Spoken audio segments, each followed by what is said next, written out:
Well, millions of school pupils returned to the classroom today following an extended school holiday brought on by the COVID-19 pandemic. It's been fairly smooth sailing for most provinces, but in KwaZulu-Natal, hundreds of schools were vandalized during the unrest. This is putting the education of thousands of pupils in jeopardy, as well also in Gauteng. Mugwena Maluleke, Sadtu General Secretary, joins us now live. Thanks for your time. We appreciate it. So, we heard from the Gauteng Education MEC today about some pupils not being able to start school today because of the vandalism. We're seeing some concern in KwaZulu-Natal when it comes to security threats. Overall, as a teachers' union, how are you feeling about this first day? Good evening, Johan, and good evening to the viewers at home. Thank you for that question. The first day of schooling on the third term, so far, it was satisfactory in all the other provinces except in KwaZulu-Natal and partly in the Western Cape, where as well there are some renovations or repairs that are being done on the schools that have been vandalized during the holidays. It has become a challenge for us as an organization that every beginning of every term that we have to have our learners and our teachers not being able to occupy the schools due to the vandalism as a result of administrative blocks being targeted, as well as where we're storing the food for the children or for the learners, which is one of the areas that is really creating more problem for us. So, but as an organization, we believe that we have had a good turnout today during the third term. Our teachers were out there and the learners were present. Yeah, so in KwaZulu-Natal, our reporter spoke to some teachers who say they're concerned about their safety given the recent violence there, in particular in Phoenix. What are you hearing from your members? Yeah, yesterday, I must say that we had a very fruitful meeting in Phoenix, where we resolved with the ward councillors, with the community, with the teachers, that we have got to work together.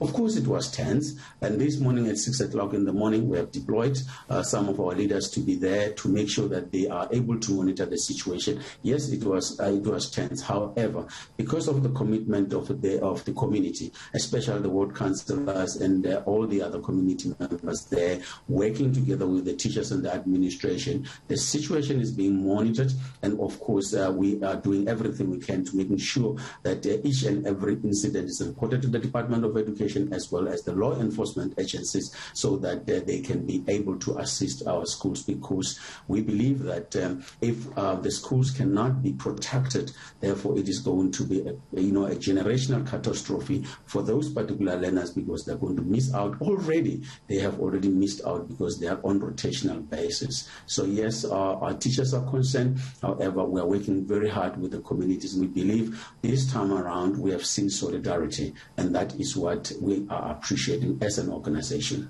Yeah, I'm sure teachers feel safer now, given that the majority of them have been vaccinated, right? Yeah, there is some sense of excitement from the teachers that they feel a bit of safe, that they have got some form of defense. However, they're not going to drop their ball because they have got to continue to be wearing masks. They have to continue to be washing their hands and continue to making sure that they are sanitizing, because it is a boost to your immune system. However, it is to protect the others as well. It's not only about them, but their communities and their schools and the entire South Africa, that we want to appreciate the fact that the teachers have been prioritized. We, of course, haven't had so many pupils back at school since March last year. So in terms of protective gear, is there enough of that in schools? I must indicate that, look, we are not satisfied as an organization, because we have received reports today that in some of the provinces there were no delivery of what we can call non-pharmaceutical interventions in the form of masks, in particular in the areas of KwaZulu-Natal around Pietermaritzburg. Schools have always been complaining about the late delivery.